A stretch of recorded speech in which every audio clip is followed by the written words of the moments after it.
Olá, muito bem, vamos começar agora mais uma aula nessa nossa introdução ao cálculo das derivadas integrais. E hoje nós vamos falar um pouquinho sobre limites. Como eu havia dito na última aula para vocês, é importante se considerar o limite. Todo mundo tem uma noção de limite, né? Às vezes você fala, eu vivo no limite. Significa alguma coisa, significa uma tendência, significa um certo comportamento.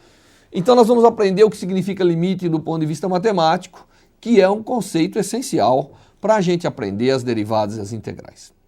Então nós vamos aqui explicar para vocês hoje a noção de limite de uma função. Então o nosso objeto de trabalho sempre será uma função matemática. Por que a função matemática é importante? A função matemática é importante per si, mas a função matemática é importante também do ponto de vista da ciência.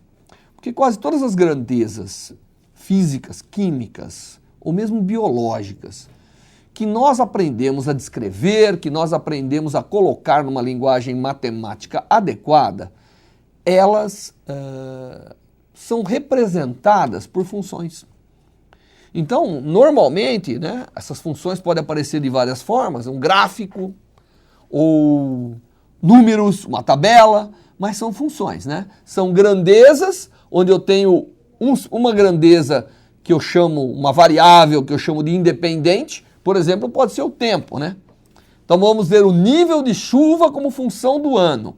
Então eu tenho aqui os dias e quanto choveu na vertical. E isso dá um gráfico, uma função, que é a função do nível de chuva versus o tempo. E assim tem inúmeros outros exemplos. As grandezas sempre são, na sua maioria, né, expressas e lidas e interpretadas como funções matemáticas. Daí a nossa grande importância de aprender funções matemáticas. A gente aprende funções que é para aprender essa linguagem, para aprender essa maneira de descrever matematicamente determinados fenômenos que acontecem na natureza, que é o nosso objeto de estudo principal quando a gente lida com ciência. Então, o nosso objeto de estudo é uma função matemática e nós já aprendemos que a função matemática, a mais simples que nós temos, é uma função que depende de uma variável, que é uma variável independente, né? Então essa aqui é a variável independente. Normalmente nós temos um certo poder sobre ela de variar, e para cada valor dessa variável independente, eu tenho um valor da função, não é? Isso caracteriza a função. Bom, vamos pegar um exemplo bem simples de função. Deixa eu trocar a cor aqui. Vamos pegar uma função matemática que representa qualquer coisa, porque eu já expliquei para vocês que o interesse nosso da ciência nas funções é porque elas representam muito bem muitos fenômenos, quase todos são expressos dessa maneira. Então eu vou pegar um exemplo, que é uma função f de x igual a 4x² mais 1. Isso é um exemplo, não importa aqui no momento o que ela representa, mas ela representa qualquer coisa que, dado o valor de x, poderia ser o tempo aqui, poderia ser qualquer coisa, eu tenho um valor a essa grandeza como um todo. E agora eu vou fazer uma tabela aqui no canto.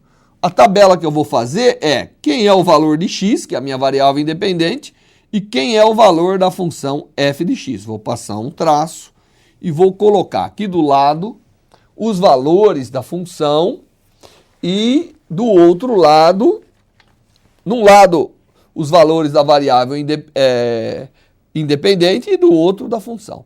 Então eu vou pegar 0,6, 0,7, 0,8, 0,9, 0,95, 1,001. Como eu quero mais valores, isso aqui não é suficiente, precisa mais alguns. Eu vou continuar aqui. Então eu vou pegar também 1,01. Aqui cabia 1,01. Vou pôr aqui 1,01, vai. Vou me limitar a esses aqui, não precisamos ir muito além disso. E agora aqui eu vou colocar o valor que a função assume, né, quando a variável x assume esses valores. Então eu tenho, se eu fizer a continha direitinho e não errar, né, então eu tenho 2,44, quando x é 0,6, eu tenho 2,96, eu tenho 3,56 quando ela é 0,8, eu tenho 4,24 quando ela é 0,9, eu tenho 4,61 quando ela é 0,95, eu tenho 5,08, 008, quando ela é 1,001 e 5,08 quando ela é 1,01. Eu tenho esses valores da função. Agora eu vou começar a olhar o comportamento, né? Então eu vejo aqui, à medida que o x vai aumentando, eu vejo que isso vai aumentando, portanto é uma função crescente, né? E vai tendendo a um valor que eu observo. Se eu quisesse saber qual que é o valor nas redondezas, né?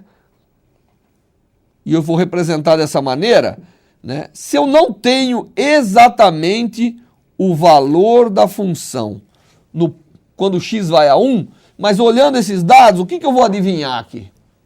Olhando esses dados eu vejo assim, à medida que eu vou me aproximando de 1, esse número está se aproximando de 5. Depois que eu passei de 1, esse número se afasta de 5. Vai crescendo de novo.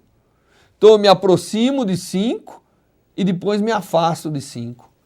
Então não seria difícil da gente associar a essa função o limite. Quer dizer, quando eu estou chegando no valor da variável independente 1, a função está chegando no valor. Eu não tenho aqui, veja bem que eu omiti o valor 1 aqui, porque eu quero introduzir um conceito extremamente importante para vocês, que é o conceito de limite, que não necessariamente tem que ser o valor da função no ponto.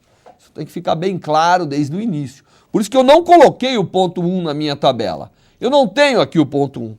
Aqui eu deveria ter um ponto 1 aqui, né? Mas eu não tenho, isso não é um dado do meu problema. Esses são os dados do meu problema. Aliás, eu não poderia, eu nem precisaria saber essa função.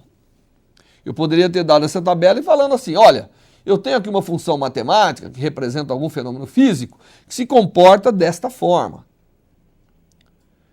E aí eu perguntaria, mas qual é? Aqui você nem sabe se ela existe para... Ela não foi definida. O que é uma coisa importante. A função não tem que ser definida para ter limite naquele ponto. Essa tabela aqui, ó, esses são meus dados. Aí eu cheguei para vocês e perguntei qual é o limite dessa função aqui quando x vai a 1, olhando esses dados. E você falou, bom, à medida que eu vou me aproximando de 1, a função vai se aproximando de 5. Quando eu passo de 1, ela se afasta. Então, certamente, 5 é um limite extremamente interessante. E é óbvio que se eu olhar aqui a expressão da função, quando x é 1, isso aqui vale 5. Então, nesse caso, por acaso, né, eu tenho o limite da função igual ao valor da função no ponto. Por acaso. Mas não é uma condição necessária que eu tenha isso. Então, o limite, né, é esse comportamento. É o quanto que a função se aproxima de um certo valor, mesmo que eu não tenha aqui na minha tabela esse valor. Eu sou tá certo? Mesmo que você não conhecesse essa função, se eu apagasse essa função, vou cobrir aqui com o meu lençolzinho. Esses são os dados que você tem.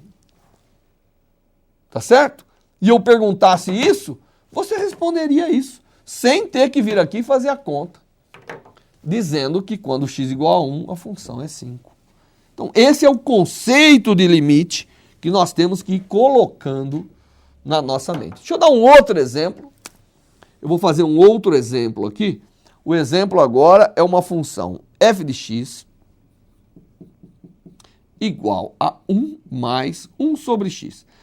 ela também representa alguma coisa, não importa para a gente o que ela representa. Né? Na natureza, ela vai representar alguma coisa. Então, eu tenho essa função, tenho essa dependência. E a pergunta que eu faço aqui é o seguinte: qual é o comportamento dessa função, né, quando o x for muito grande? Normalmente, em matemática, a gente diz que o x vai para o infinito. Então, eu quero saber qual é o limite da função quando o x vai para o infinito. Então, eu tenho que aqui fazer uma tabela novamente. Então, eu vou fazer uma tabela. Eu, no caso, dei a função, né? Então, nós estamos partindo da função. Mas eu poderia começar com a tabela sem saber a função. Então, eu vou pegar x igual a 10, x igual a 100, x igual a 1000, x igual a 10.000, x igual a 100.000, e x tão grande que eu vou chamar infinito. E qual é o valor da função? Bom, aqui eu noto que é 1,0... Não, desculpa. É 1,1, 1,01, 1,001, 1,0001, 1,00001 e praticamente 1, muito, esse cara aqui é muito grande, é praticamente um monte de zeros aqui, né? Então, é óbvio que à medida que x cresce, o valor da função em consideração vai se aproximando do valor 1. Aqui eu quero tirar esse infinito. É muito grande. Muito grande. É um valor muito grande. Porque infinito é muito difícil da gente contar. Então é um valor muito grande. Então, esse comportamento da função ao redor desse valor me permite chegar aqui e dizer, olha, a função que você está lidando aí, provavelmente ela tem um limite igual a 1 quando x é muito grande. E em matemática, muito grande significa x indo ao infinito. Está entendendo a noção de limite? Eu não calculei o valor da função no infinito. Eu fui calculando e vendo a aproximação, vamos dizer, assintótica, né? Dessa grandeza, dessa função, quando eu estou com o valor da grandeza independente muito grande. E ele, então, isso me indicou aqui que à medida que o x vai crescendo, isso aqui vai se aproximando de 1. Tá certo? Feito isso, e para ser completo na nossa noção de limite, eu vou definir o limite, mas eu vou definir o limite de uma forma bastante, vamos dizer, ilustrativa. Eu tenho aqui uma grandeza que depende de uma certa variável independente, e isso, obviamente, leva a valores, né? É assim que é uma função, né? Leva a valores de f de x. Então, aqui eu não posso esquecer. Aqui eu tenho f de x. Então, eu tenho x que leva a valores de f de x. Essas são noções que vocês aprenderam muito. E do lado de cá, eu tenho aqui um certo valor que eu vou escolher como sendo um valor A. E do lado de lá, eu tenho um outro valor B. E eu vou agora analisar o que acontece com a função quando eu estiver nas proximidades do valor da variável A. Para fazer isso, eu vou pegar uma quantidade pequenininha, infinitesimal, que eu vou chamar de delta, vou subtrair do A e vou somar ao A essa grandeza. Então, eu estou nesse intervalo aqui, que, obviamente, se delta é muito pequenininho, significa que eu estou bem pertinho do A. Por outro lado, eu vejo que, do lado de cá, eu tenho um certo valor de B, e esse valor de B pode ser um pouquinho maior ou um pouquinho menor por uma grandeza epsilon, também muito pequenininha, tanto delta quanto epsilon são muito pequenininhos, né? E a gente diz que o limite de f de x para x tendendo a A é igual a B, se